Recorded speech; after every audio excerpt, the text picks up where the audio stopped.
Hello everyone, Radhe Radhe. So guys, तो TV जाने मैं गाँव पुणे मुड़े खाते ती मुखे रास्ते दी किच देखे रहा तो देखो तुम बताया तो डोबो में हुआ जे सब जे ठीक है।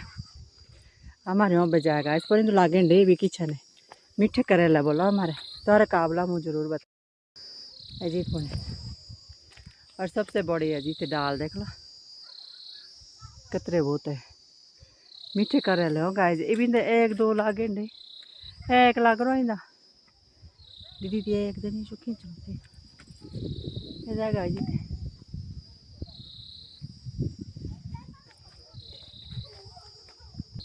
तो गाइस जाए थे मीठा करेला हाँ यही भी खाओ ऐसे ऐसा।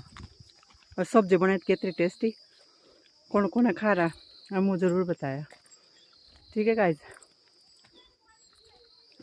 तो बाय, राधे राधे।